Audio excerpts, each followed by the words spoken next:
Right now, there is a clear record. 5 years as a U.S. Senator, 5 years of saying things that I think has embarrassed this state, 5 years of being a divider and nothing but a rubber stamp. Regardless of how it affected Alabama, his vote on the Anything But Beautiful bill was a clear reflection of that. And I think the contrast that people will have and see in my record in the Senate, my record as U.S. Attorney, my record for all the people of Alabama, I think is going to be very clear. And he cannot hide this time.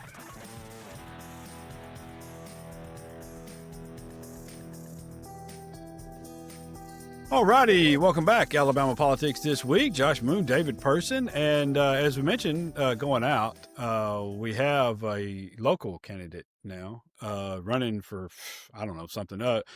Doug Jones. Doug Jones is it.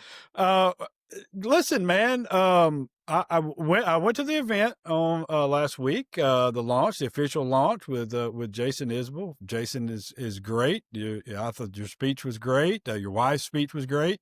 Really enjoyed the kids who were there as well, the young people. There was a lot of excitement. There was, a lot of enthusiasm. Talked to some old friends, some familiar faces who I understand are also going to be on the ballot as well.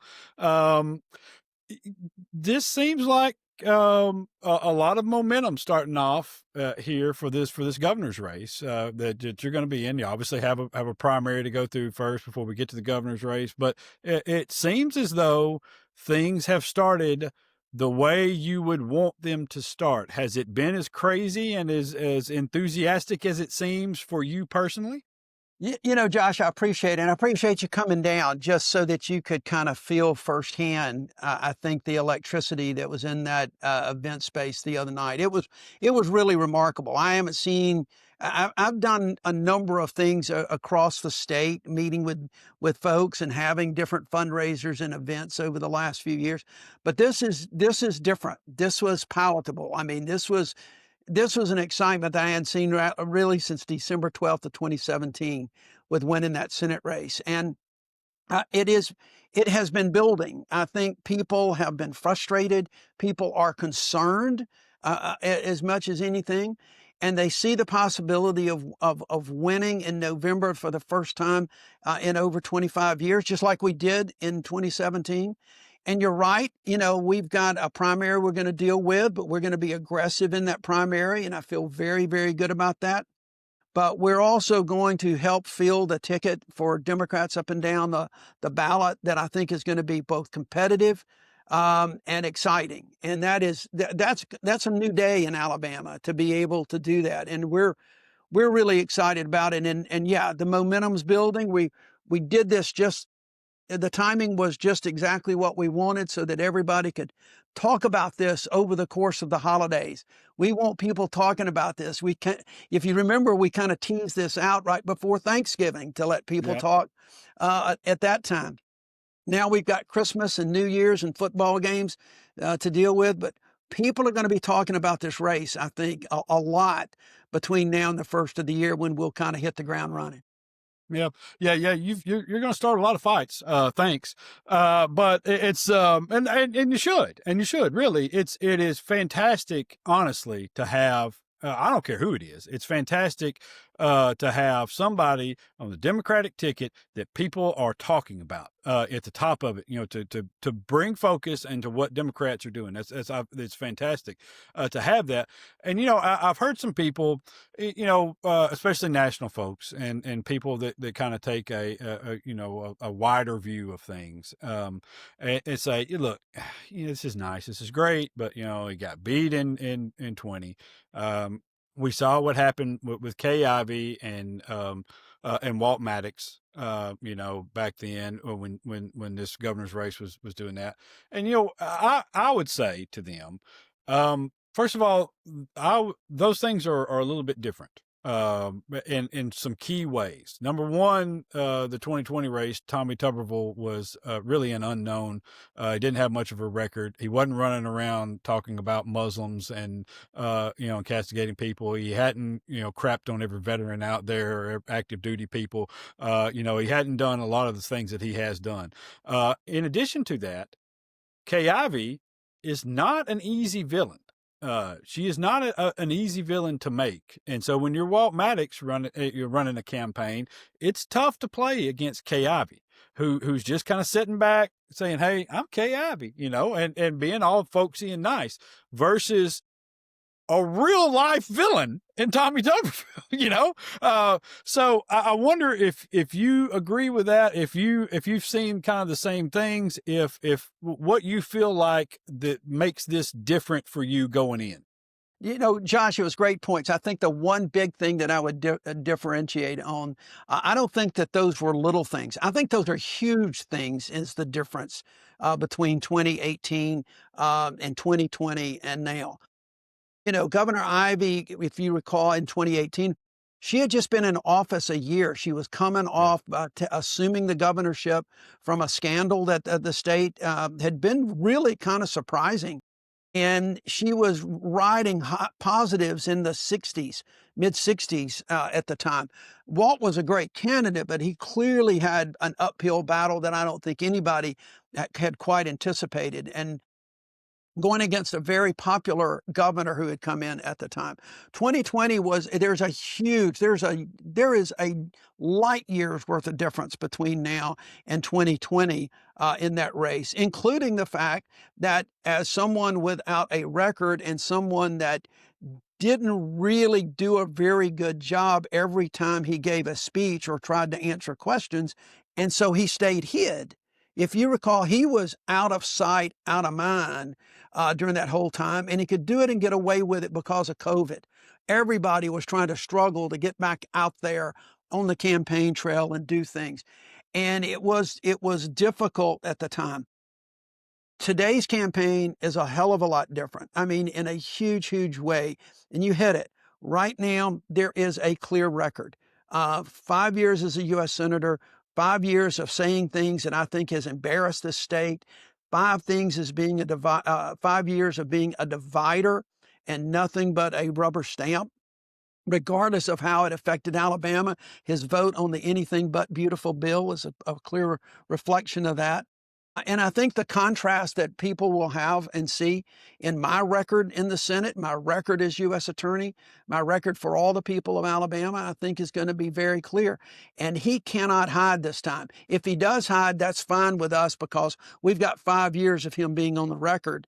And we'll remind people, and we're going to go into every county in this state.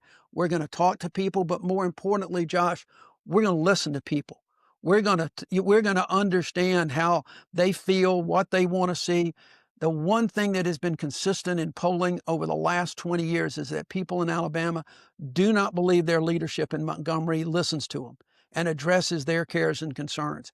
Well, we're not only going to do that in the campaign, we're going to do that when I get elected governor, and we're going to try to empower people more with their elected officials. So, Doug, welcome back. Always good to see you. Thanks, David. One of the questions that I have raised here is quite frankly, the challenging relationship you have had with the leaders of the Alabama Democratic Party, who also happen to be the leaders of the Alabama Democratic Conference, which of course is the largest caucus of Black voters and politicos in the state. What is your current relationship with Randy Kelley and Joe Reed? And do you believe that your past relationship will encroach on your current efforts to win the primary? I don't believe it will, David, for a lot of reasons. Number one, people, even within ADC and people around the state, know that while I have had differences with the leadership of the party, I still enjoy a lot of support, and I've not had challenges with ADC in particular. But look, it would. I'm not going to deny. Obviously, there has been some issues between us. But I'm also one of those persons that know that, when you make the decision to run for an office like this, a governor of Alabama, if I'd been the same if it was the Senate or another, relatively high in office. One of the first things I did was to go down there and visit with the Democratic Party leadership, to sit down and talk, not to come out of the meeting singing Kumbaya, but to just talk and to tell them my vision for Alabama, my vision for trying to help gather folks that I can help Democrats up and down the ticket, let them talk and have a very frank discussion with some of the things, clear the air on some issues that I think I may have misunderstood, that they may have misunderstood. So we're going to build a statewide campaign, and we're going to do it with a lot of Democrats from one end of the state to the other. The Democratic Party will build the Democratic Party in the way that they think that they need to. The party is going to be reorganized in the course of the summer. And so I am not going to encroach on that. They're not going to encroach on my campaign.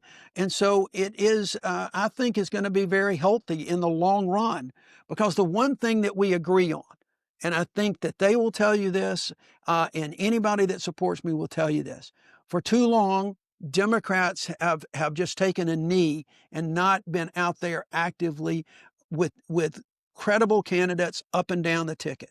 We've got to start learning how to win elections.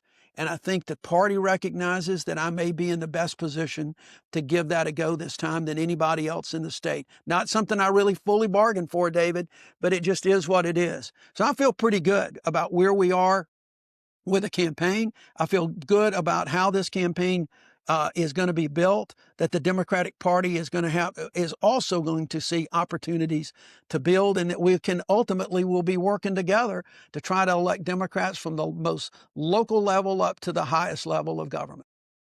Okay, so let me follow up with keeping in mind something you said. You used the term "clear the air." You said you cleared the air with Kelley and Reed. Now, my recollection from having them on the podcast, primarily Randy Kelley, but even more so and more recently than Joe Reed, and having you on the podcast multiple times, is that there was quite a lot of acrimony between you and them. And in fact, if I'm not misremembering here, I believe that Randy Kelley on this podcast called you a racist, if I'm not mistaken. So my question is, again, to be clear, when you say clear the air, you all you've buried the hatchet, as the old folks used to say. The acrimony is gone, and you think you have a functioning relationship with Randy Kelley, Joe Reed, and the Democratic Party apparatus in Alabama. Look, I am not going to put any kind of characterization like that on this. What I think you're going to see, David, is I'm going to run a campaign in which I am going to actively try to get folks from one end of the state to the other to support this campaign. And in doing that, I'm also going to get folks from one end of the state to the other to actively support Democrats. Some of those are going to be supported by, I would assume that ultimately after the primary, they will all be supported by the Democratic Party. That's what you're going to see. Again, when I talk about clear the air, there were some things that I wanted to make sure that they knew and understood that I think had been given absolutely erroneous information or making certain assumptions. They cleared the air on a couple of things for me, but that doesn't mean that we've just embraced, I wouldn't have the credibility. They wouldn't have the credibility. So one of the things what I'm trying to say, though, is that we all come out with the same goal. Democrats need to give people a choice. They need to give people an alternative to what we see going on in Montgomery and in a lot of the local elections, whether it's the county commission, whether it's their court races, whether it's their board of education races. They've got to give folks a choice in what's going on and offer something up for Democrats. And so we can find common ground, even with acrimony in the past. We can find common ground going forward because we see that there needs to be some changes in this state. So that's what I'm trying to explain without trying to get into details, which quite candidly, David, I'm not going to do. I'm not going to give you the private conversations between a few folks who have had their differences in the past. I think what is going to be important as you go forward to see, and you've already seen it, I think, with me, but you've also seen it with Chairman Kelley, potentially Joe. I don't know if Joe's made a lot of public statements yet, but I think you've already seen that we're going to basically try to work toward a common goal, and that's electing Democrats up and down the ticket next year. So let's move now to the general election, assuming that you make it through the primary. This is, we all know, a very hardcore MAGA state. And so for any Democrat, I don't care if it's you or Will Boyd or Chig Martin or that other guy whose name I can never remember, who cavorts around on the internet. I think it's fair it's to going just to be forget. what's his name, Josh? Jamel something or other. Yeah. Brown. Maybe. Doesn't really matter. I think it's fair to just forget. Yeah, it doesn't really matter. It's going to be an uphill battle, no matter who it is. And even Josh has written about this and made this point even in a column that he wrote earlier this week. So in light of that fact, do you think, even with Tuberville's record being what it is, as you and Josh just talked about, and of course both of you were exactly right, even with Tuberville's record, however, do you think that will be enough? You'll be able to campaign against that enough and strategically enough to overcome the straight ticket voting MAGA Republicans that seem to be dominant when it comes down to general elections in this state? Well, it's a great question, and it's something, obviously, David, if we didn't think we could overcome a lot of this, I wouldn't be doing this. If I didn't see a path, even though it is an uphill battle, we are an underdog. But I want to challenge one thing you said. I don't think that this is as strong a MAGA state as you described. There is a significant element of the MAGA supporters, but I don't think that all people who vote straight ticket Republican are necessarily MAGA supporters. I think that there's a difference in that. And I think that there are also a lot of folks now, both independents as well as some of those non-MAGA Republicans, who are really seeing what's going on in this country and in this state, and are having a lot of second thoughts, and they want to see something a little bit different. And they want to see some changes because they're not addressing the needs. Whether it's healthcare, whether it's education, as I've said all along, we're always kind of near the top of all those lists that are bad, and we're at the bottom of all of the things that are good. There are exceptions for everything, obviously, which I appreciate, but it is an uphill battle. But at the same time, we've got to give folks some choices. That's going to be our challenge. So I'm not just going to run against Tommy Tuberville. I think that, number one, it's a mistake. Number two, and more importantly, it's not who I am. I've got a vision for Alabama that is a much broader vision than Tuberville's narrow focused, almost, divisive vision for Alabama the way he's done. We're going to talk about healthcare in real human terms. We're going to talk about the wages in real human terms. We're going to talk about how businesses come in to Alabama, and I welcome that. I want to get as many businesses in we can, but I want them to invest in their workers as well as their CEOs and their stockholders. So we're going to go into people and we're going to talk about those issues directly, but significantly, we want to listen to people. I've said this, and Josh, you heard it, I said in my speech. I want to empower people more in this state than what they have right now. The Constitution of Alabama and this legislature thinks that they control everything. I mean, we've even seen recently a couple of state legislators who got their feelings hurt because some of the bigger cities in Alabama filed a lawsuit about the sales tax. So they started blocking contracts. They took the Tuberville way of looking at things and say, well, doggone, if I don't like it, I'm just going to obstruct. I'm just going to stop. That without regard to the judiciary or to these cities. We want to give people more say so. We want those folks in Montgomery to be answerable to their constituents and not just the power brokers in Montgomery, Alabama, all of the lobbyists, all of the people that are down there doing those kind of things. So is it an uphill battle, David? Absolutely. There's no question it was for me in 2017.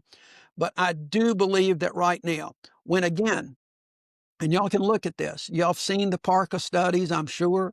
For 20 years, PARCA has done the study. And one of the questions they ask is, do you think people in Montgomery are responsive to your needs? Do you think they listen to them? It has, I think at its best year, 55% of the people said they don't listen to us. Right now, it sits at about 2/3. Well, if that's the case, there's a reason for that.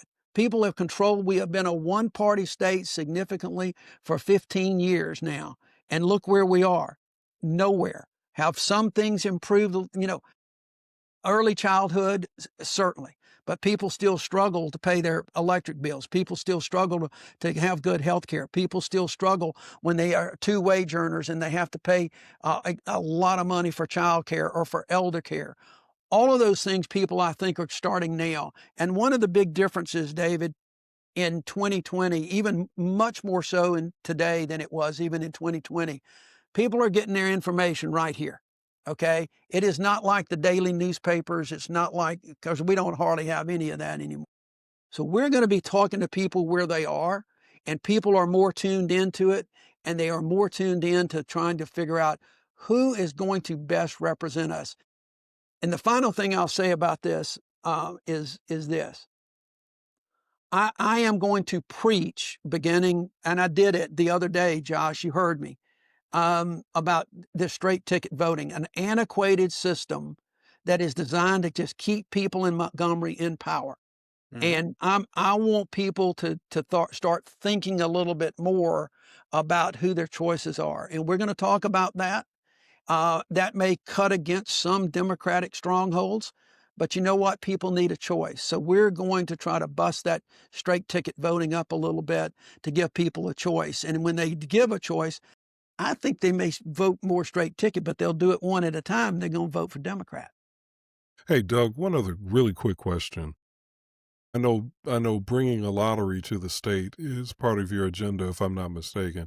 How do you do that in light of the failure of Democrats, starting with Siegelman, to be able to do that? I mean, we're going back, what, 20 years, where this I got has some been ideas. part I of got the some ideas on that. conversation, part of the conversation, and it hasn't been successful. How do you think we pull that off? I think we pull it off by having a champion at the state level. We haven't had a champion since Don did it at that time. And there were got to be so many questions. If y'all remember, that lottery turned out to be nothing more than a referendum on Montgomery. That's part of the problem. It was a referendum on who is really going to make the money on this. Is everybody going to have their hands in? And I think, David, one of the problems reason we haven't got the lottery is that they've tried to couple it with too many other things. It's not just been one issue. Now we see these comprehensive gambling bills, which, some of that I'm fine with. But when you get that many fingers in the pie, people go, wait a minute now, what's really going on here? So I think that we need to do a simple standalone lottery bill and let people vote on it next November when we can get more people to the polls. Let the people vote on this. And that's how I think we can do this. But the most important thing is we have seen some state legislators who have championed this for a long time. And I appreciate that. But you haven't had, Governor Ivey hasn't championed it. Governor Bentley didn't champion it. Governor Riley didn't champion it. And we've got to have some statewide office holders that are championing and using their bully pulpits and going into some of these legislative districts and talking to the constituents in those reluctant legislators districts to get to do that. And the message is very simple. Let the people vote. Don't tell me in Montgomery that y'all necessarily know better.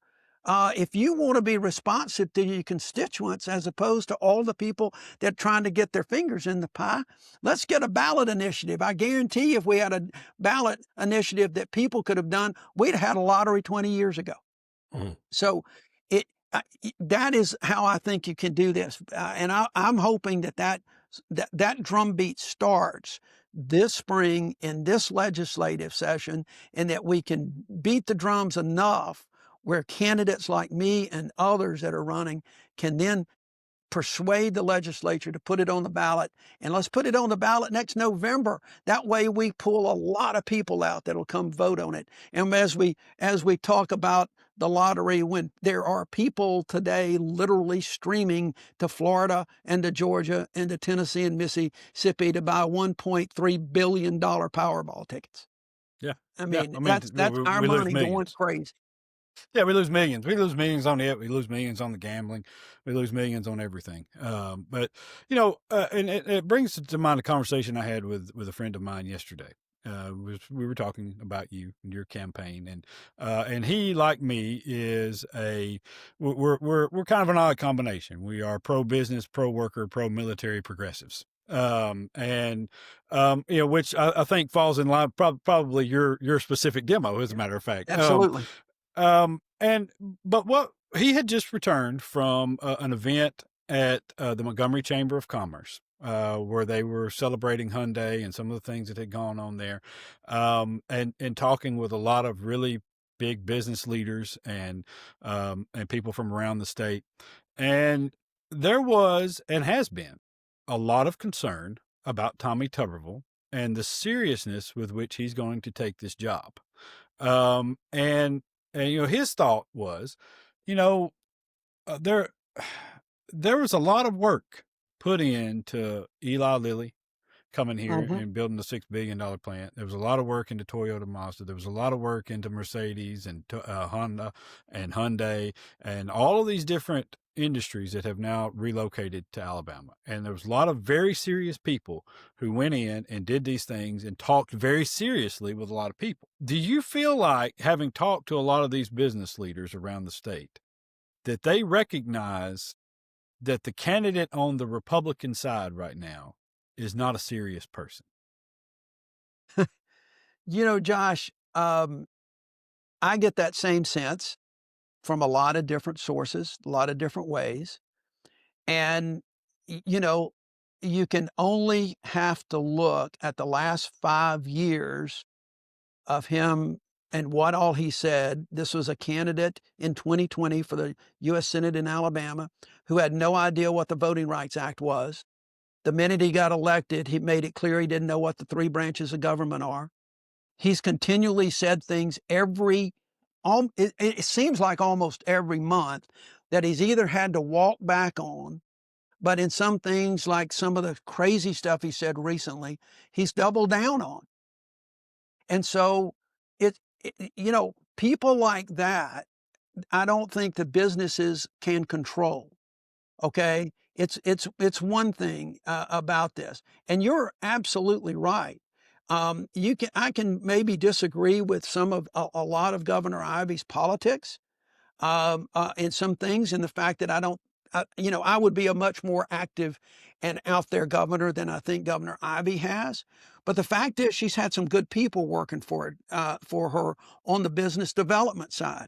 What I don't think we've seen is that often filter down to people and the workforce. We still have the lowest workforce participation as anybody in the country.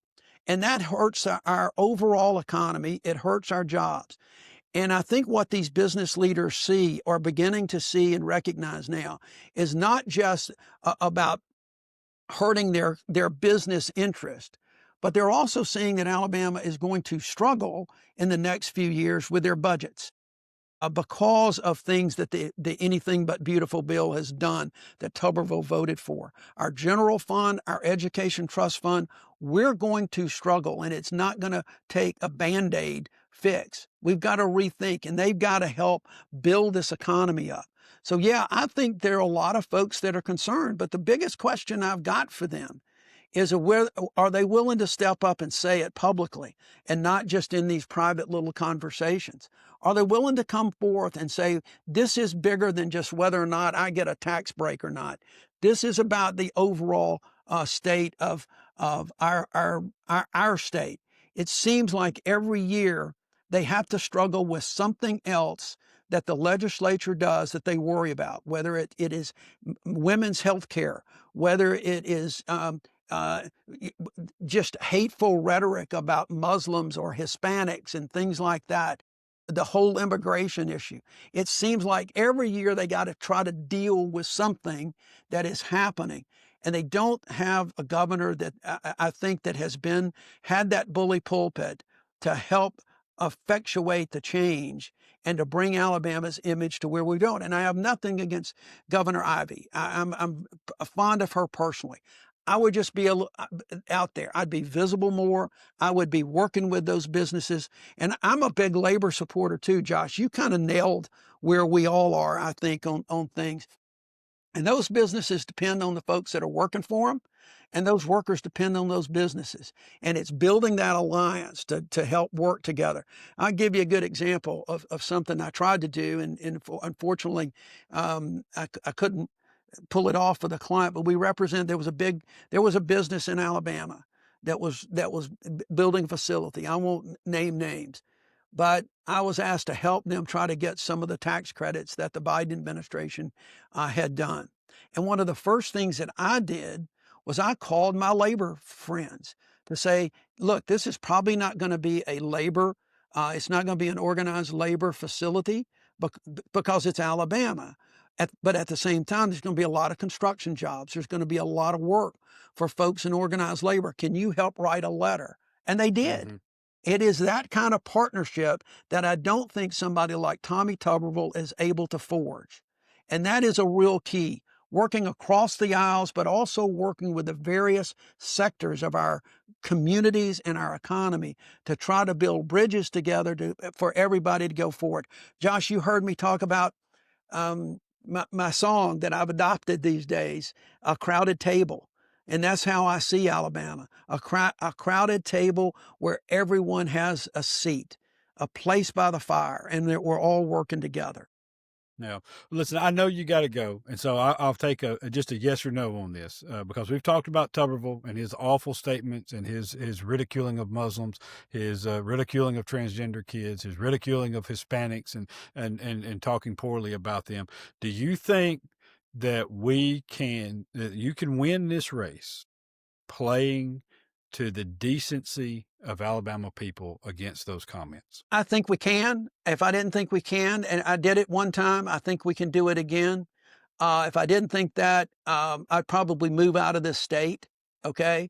I know this is an uphill battle, but the one thing I can tell you is that we are going to try to make sure folks know that a rising tide lifts all boats, and that we are going to be working together. And I think I've got a history of helping folks, whether it is increased funding for HBCUs and helping the folks down in the Black Belt with their sewer sanitation and the issues that they've had, to working with businesses and working with people from one end of this state to the other. That's what we've got to have, Josh. We've got to all come together to work together and not just divide each other. And Tuberville is the divider in chief. And none of this is a game. Despite all his sports talk, this is not a game. Our community, our life, our livelihoods are not games. It is not winners versus losers. It's all together. Well, I hope you are correct. We're certainly working in that direction ourselves, and man, we wish you all the best, and because all the best for you is all the best for the state. So we really, really appreciate you, and also thank you for spending some time with us today. My pleasure, guys. Thanks Take very care, much. man. See you next time. All righty. Thank you. That is Doug Jones. He's running for governor, and he would make a damn fine one.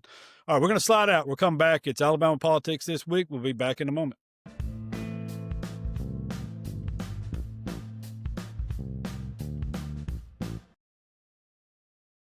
Alrighty, welcome back. Alabama Politics This Week. Our thanks to Doug Jones for spending a few minutes with us there, being grilled by David. Lord have mercy, Yeah. man! It just went through it there. I like it. Yeah. But listen, good answers. Some That's what you surprising guys pay me to things. do, man. I gotta earn my keep. That's right. That's right.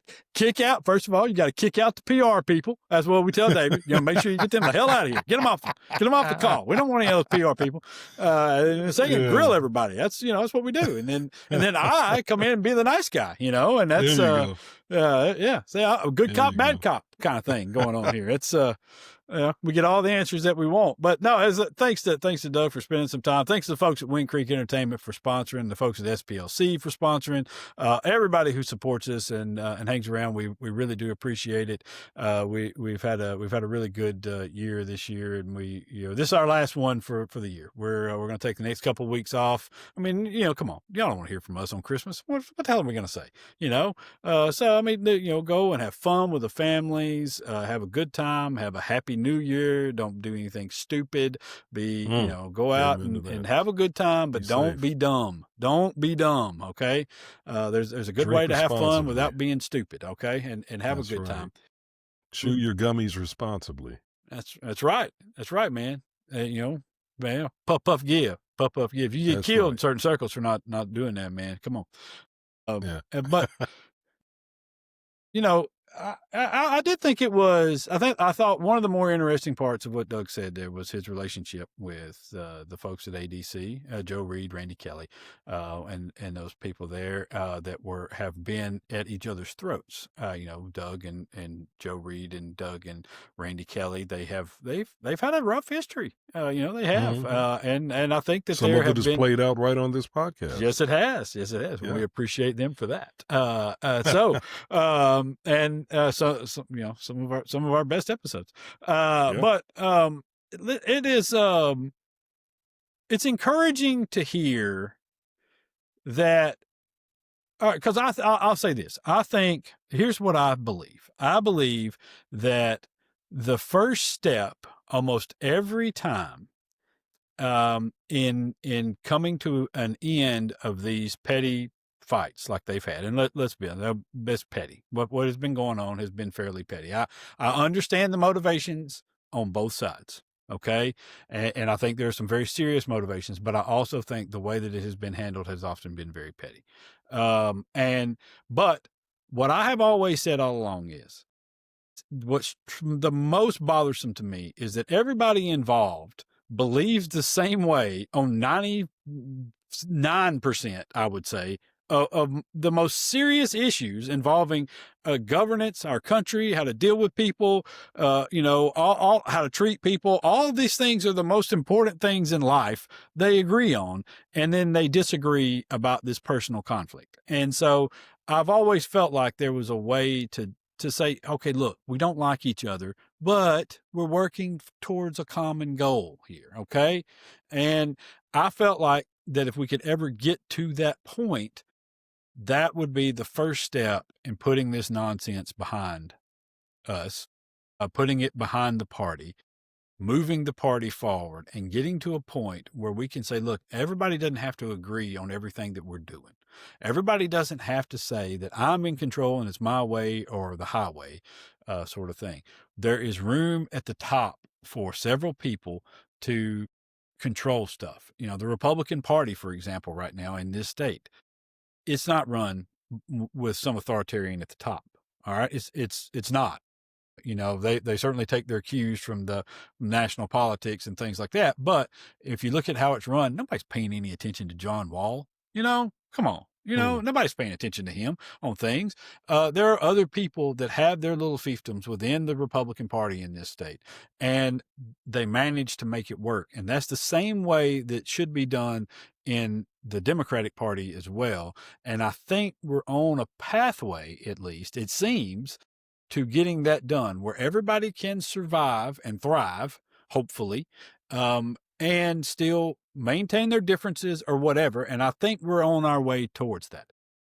Well, as somebody who was raised by a man who was born just prior to the height of Jim Crow and who matured during the Jim Crow era into manhood and then lived through the 60s and the 70s in segregated Chicago, I can tell you that I know something about older Black men and their deep-seated feelings about white society in general, no matter what they say publicly or privately, or I'm sorry, publicly. And I can tell you that if an older Black man is of a mindset, and they're not all of this mindset, but if an older Black man is of a mindset that is derived from his experiences and his interactions, to call a white man publicly a racist, that there is something incontrovertible in terms of what that man feels and believes. And I'm telling you, Randy Kelley is a pragmatist. I believe that. Joe Reed is a pragmatist. Doug Jones is a pragmatist. But when Randy Kelley called Doug a racist, I think he meant it from the deepest part of his soul and his bone marrow, whether you agree with it or not. And I'm saying to you and to Doug and to everybody else watching and listening, I think that while pragmatism will be may well define how things move forward to some degree, I still think that a lot of what Randy Kelley expressed is there. It's not going anywhere. And I think there are a lot of Black people in the ADC and consequently in the ADP who on some level subscribe to what Randy said. And it's not just, and it's not just because Randy said it, it's because of accumulated observations and factors. Again, we can agree to disagree on these, how people interpret things and whatever. But I'm telling you, some of that is very deep rooted. And I've been saying Black men, but it's not just Black men, it's just Black people, especially those who have lived through certain scenarios in this state and in this country. Listen, I'm not discounting that either. But I'll say this. I thought that what Randy said about Doug was ridiculous. I mean, honestly, I thought whatever his feelings may be, I thought they were rooted in personal animosity, and I thought that it was all personal, and it was nothing that Doug had done publicly or any action that Doug had taken that would have proved anybody objectively looking at it could not say that Doug had done anything to make himself appear to be racist. All right. They had a disagreement over the leadership of the party. And the disagreement stemmed from a number of different factors. And I don't believe any of those had anything to do with race whatsoever. It simply happened to be that the people that were disagreeing were of different races. But I mean, you look at Doug's history and what he has done, and I think it's very hard to make a case that Doug Jones is somebody that you could call a racist. All right. There are a lot of people who are racist. And because I've said it on this podcast, I don't think Doug is a racist either. Right, sure. No, I know that. But what I'm talking about is the perception that people have that has been shaped by their life experiences.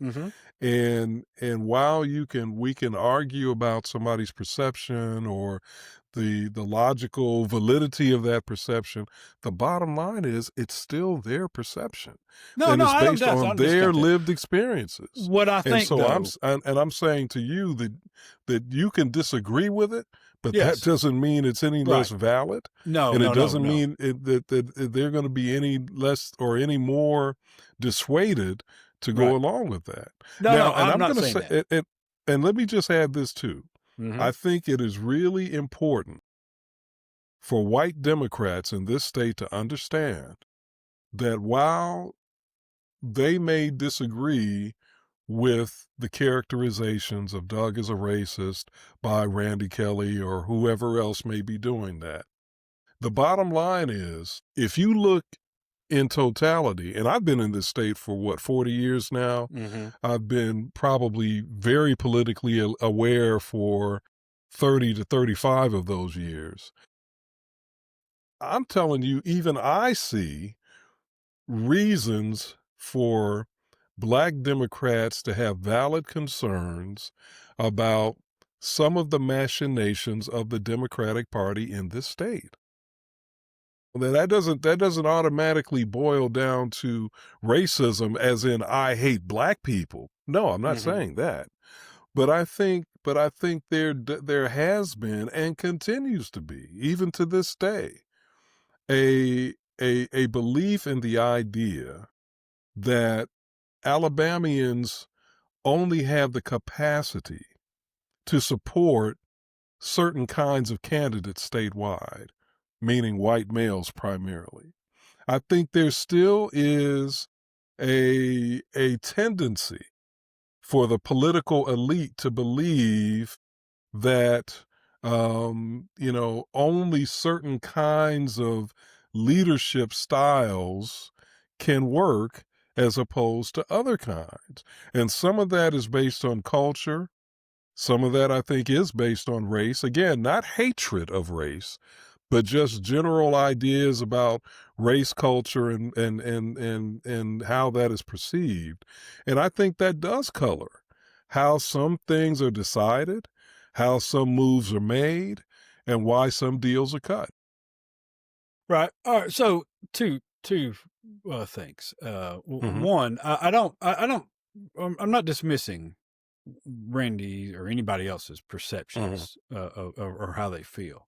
I do disagree with you on how widespread those feelings are. I think, and the reason why is I think that a lot of people saw what took place in what led to this within the ADP, and they realized that this is a personal fight back and forth between those two people, and some of the actions that were then immediately taken by Doug and the folks that supported him on his side pretty well counteract a lot of the claims that have been made, and a lot of the actions I think that Randy Kelley and Joe Reed and some of those folks took since then have so angered other Black members of ADP because it has shut them out of certain things. Folks that were in, for example, the Disability Caucus, who were in the LGBTQ caucus, who were in the Young People's Caucus, who were also Black people within ADP and, may have been in ADC. I think that what you're dealing with is specifically mostly older Black folks in that thing who have followed Joe Reed for a number of years, have a loyalty to him. I think that they have taken up that sort of stance in this. I believe that's absolutely true. But I think there are a lot of other people in ADP and even some in ADC who see this as a personal fight between those two parties, and they have taken the stance of whatever, it's between them, and here are the real problems, and here are the real things. I think though when we're talking about this overall idea of who can get elected and things and why this is upsetting, I've never. And I think we've talked about this before, and we've talked about something that Doug had said before about how he doesn't feel like a Black candidate can be elected in this state, or doesn't have a very good chance to be elected, I think is the way he termed it, in this state, in a statewide race at this point in time. And I think that when he said that was a few years back. And I think it wasn't just Doug who said that, by the way. Right, there were other people who said it. And matter of fact, you had Bob Vance and some others said it. And matter of fact, I would say it.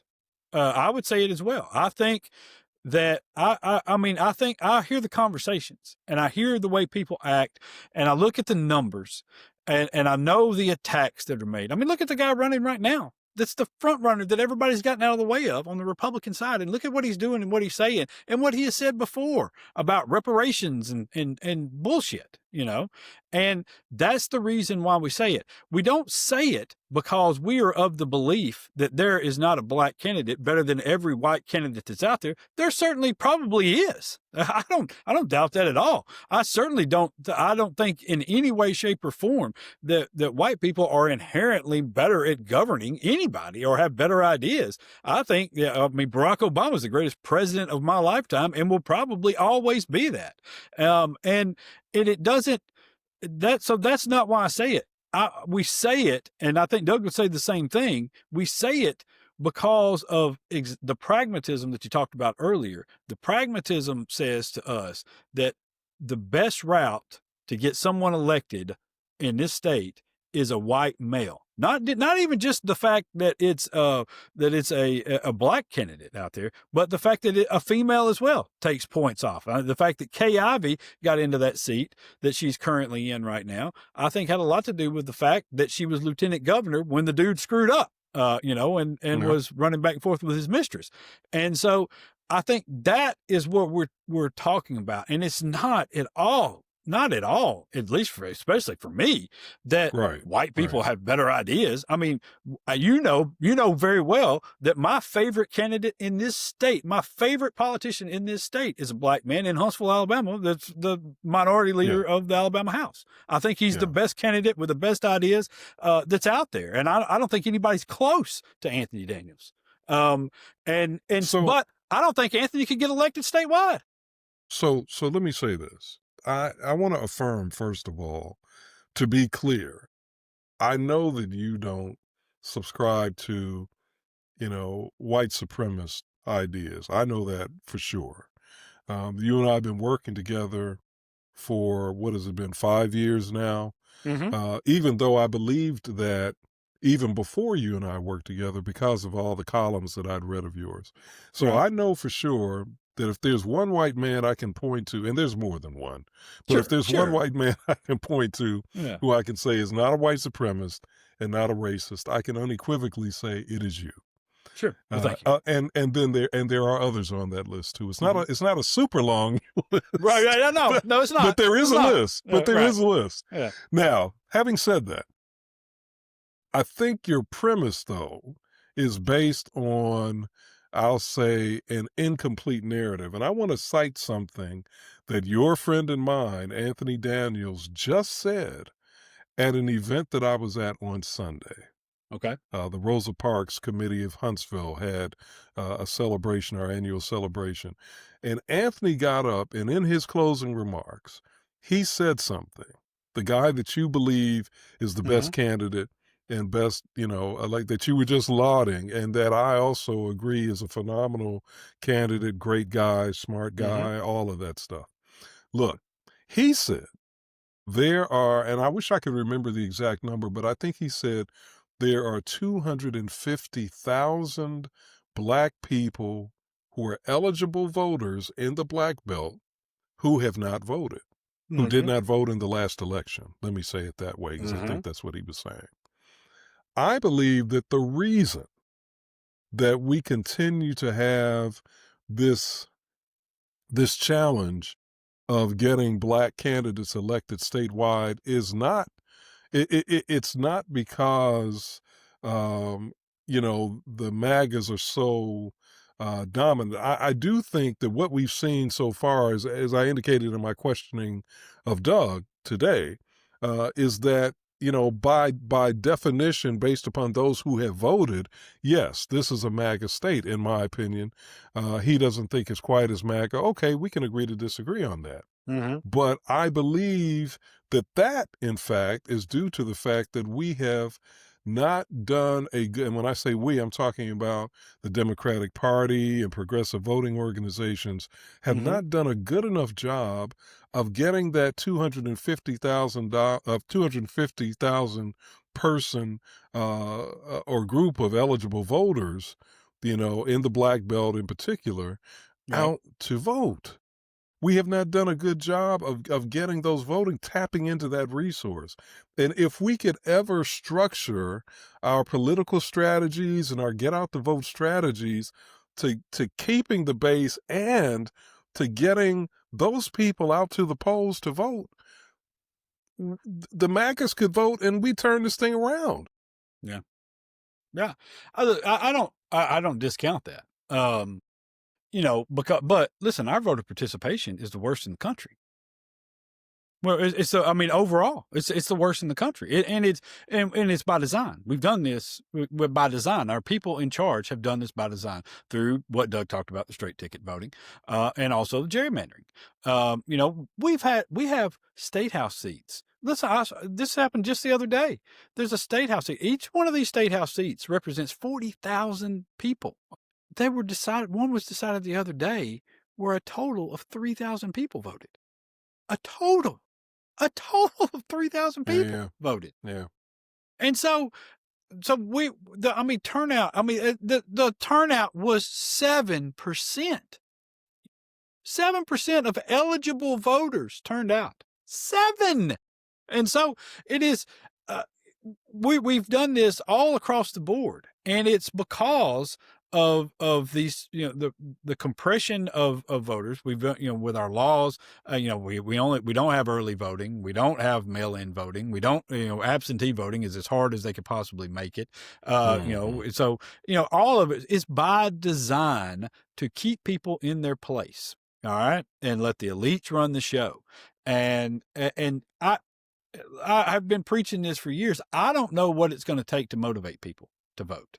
All right. I don't know what more, because typically when you tell people they can't have something, they want it more, and it's been the opposite with voting. And I don't understand why that is. I don't understand why it is that, especially within the black belt of all places, the place where the civil rights movement was, at its strongest, at its peak, where many of its forged in fire. Yeah. I mean, where most of its people came from, and in that area, and in just a generation or two, now we've got this level of complacency that, we won't get out and vote, even though we've got sewage water running into our house, Yeah, but I think that's it, Josh. I think the reason is we haven't gone out to get the vote. We have just, I guess we have assumed that they were going to vote, or we have focused only on the metro areas. We have not been aggressive enough. We need to put the same kind of energy and resources in Selma and that county, Dallas County, that we do in Jefferson County and Birmingham. We need to court those people and get them, impress upon them the belief that they matter to the political elites and to the political system. And we need to mean it. We don't just need to talk it. We need to mean it. So then let me ask you this. And that's what'll get them out, I think. So then let me ask you this. Then that all that you just said right there about this, and that we haven't done this, does that not speak to the legitimacy that so many people raised about the problems within the Democratic Party over the last decade or more? And that was the reason that led to so many people wishing for a change, and it not having anything to do with race? And I think that's one of the things. Yeah, I think that certainly that's the fact that has not happened at the level that it should. It's an indictment of the Democratic Party, not just for the past 10 years, but since the Democrats last had a governor in the office, at the very least. So, yeah, I think it's an indictment of the Democratic Party without question. But I also think that there has been, and I was around when, and I was doing talk radio when Mark Kennedy and those folks were trying to basically create a new Democratic Party. Right. And a lot of that, even though I had them on my show and talked to them a lot, the bottom line was a lot of that was was defined by and perceived to be by many people about race, Mm-hmm. especially in the Black community, among Black political activists and operatives and so forth. So I think, that still is a part of the narrative. I don't think you can divorce. I mean, I think the evidence is abundant. You just can't divorce race and perceptions about race, right or wrong, perceptions about race and race from Democratic Party politics in the state of Alabama. I just think that so many times it's been used as a crutch by people who don't necessarily have the best intentions. I listen. There certainly have been examples of hideous racism out there. There's no doubt about that. But I just what happened in 2018, 2019, with the changeover at the top of the party, it just felt like there were so many people, Black, white, Asian, Hispanic, men, woman, LGBTQ folks, that felt like the party could be a lot more than it was. I think that led to what was taking place there. I mean, yes, Doug and some of the other folks led the kind of the charge on that. And I think that they influenced the DNC to help do that. But I mean, listen, let's be honest. The DNC wouldn't have been able to get involved had there not been some real problems with the bylaws. And I think we all know what those problems are. I feel like right now we're pretty close. We're pretty close to just putting a cap on a lot of the bullshit and saying we're gonna try to function and do what we need to do around this. All right. And this conflict of people here is going to remain, and we're going to disagree on some things, but overall, we're going to operate this party around this. All right. And there are a lot of good people at the county level and some other folks, even at the statewide level, who have been operating in that manner for the last few years. I think Tabitha Eisner was on here one time, and she kind of talked about that, kind of working around people to get things done. And I think some people at the county level will also tell you the same thing. I think there are a lot of opportunities, and right now is probably the best we've ever seen in our lives to have an opportunity to build votes, to build a kind of a coalition of people, to explain to people that we have a better way of doing things, to talk to folks, face to face and relate to them in every walk of life, whether it be farmer. I mean, right now, farmers, I mean, for God's sakes, go out and tell them what the Democratic policies are. Folks in unions, go out and tell them what the Democratic policies are. Moms, go out and tell them what the Democratic policies are.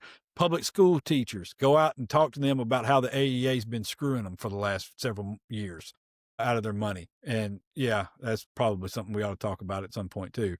Because they've given a shit ton of money to Republicans who've done nothing, done nothing but stab them in the back left and right. And they continue to play this silly game of, oh, please don't take it from us right now, take it later, instead of standing up like the teachers unions and every other state have done over this Choose Act bullshit, but we don't have it here.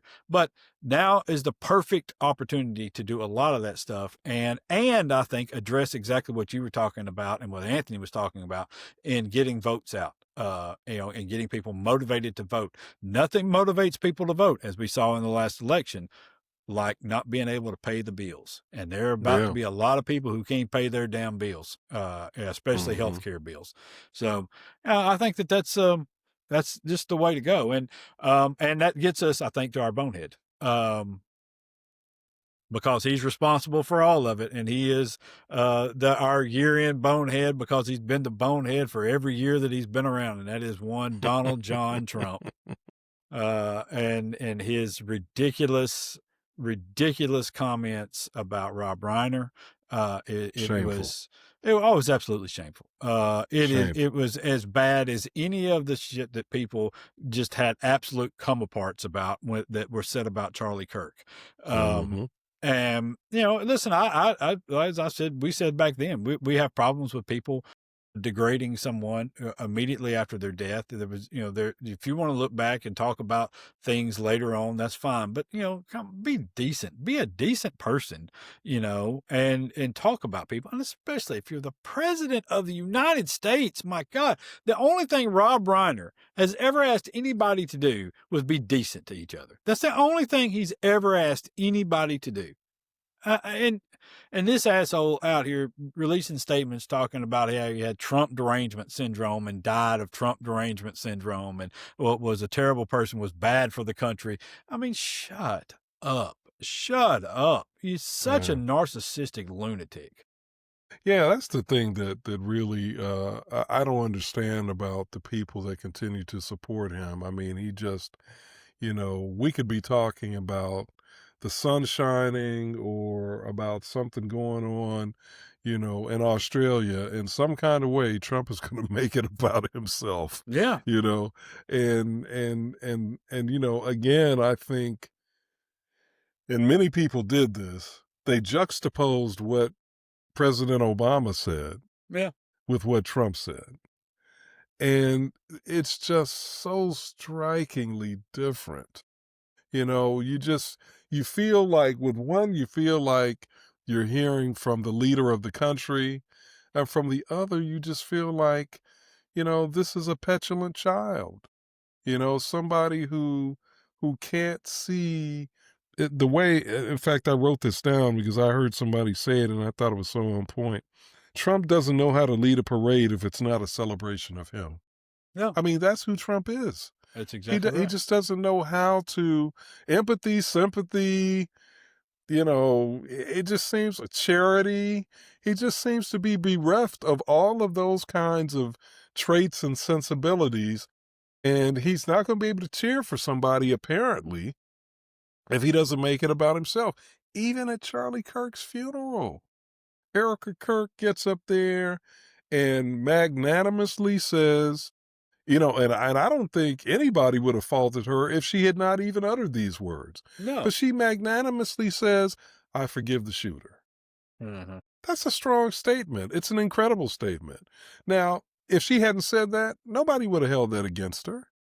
Trump gets up there and says, well, I don't forgive the people that, have wronged me and I hate them. And, like, really, man, this is not about you and your feelings and your insecurities. And, it's mind blowing. It's just mind blowing. He's a con man. This is the required attitude or behavior of every successful con man is this deep-seated belief that they are the most important person, that they can justify any action, any behavior, that what's happening to them is the most important thing in the world and nothing else matters. And that's who he is. That's who he is. That's who he's always been. People have fallen for it over and over and over again. You continue to have people, even after what he said about Rob Reiner, continue to come out and defend him. Some of his, even as other people were, a lot of Republicans called him out for it and said, it was a terrible statement and it's a terrible way to behave. And, listen, he is at this point the most unpopular president that we have ever had at this tenure of his career. Every single policy that he has is now unpopular. The tariffs are upside down. Immigration, now more people than ever in the history of polling of this topic believe that immigration for America is good. He has single-handedly, rectified that problem for us. Everything that he touches, it's like to quote Tony Soprano, he's like King Midas in reverse. Everything he touches turns to shit. And it is, that is who he is, and that's who he's always going to be. It's who he's always was. There was never a redeeming quality. He only played upon your fears and your insecurities to get himself elected, and he's done it over and over and over again. I'm sorry. He's played upon your fears, your insecurities, and your greed. to do this. That's what he's done every single time. He's played upon your fears, your insecurities, and your greed. And involved in fears and insecurities is racism and bigotry and all of those things that go along with it. And that is who this asshole has always been. And with that, we'll say Merry Christmas, y'all. You guys have a good time over the next couple of weeks out there. Please. We're going to try to do the same. And until 2026, y'all be safe out there. Peace.